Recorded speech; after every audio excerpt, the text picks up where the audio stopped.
सुनेंगे और फूंक जी मारेंगी, रात में भी यही जी। करेंगी।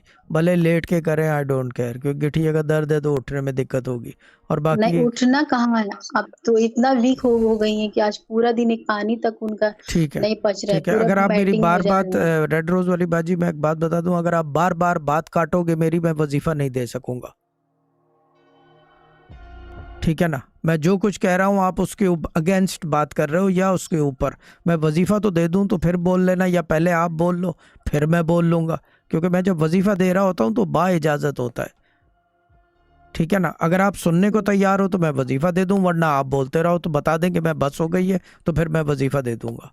ठीक है ना, आप पहले बोल लें तो बता दिएगा कि यू सेड एवरीथिंग, तो फिर मैं वजीफा दे दूंगा। ये भी करना पड़ेगा क्योंकि 3 दफ़ा भाव टूट चुका है इनके चक्कर में। जी बोले।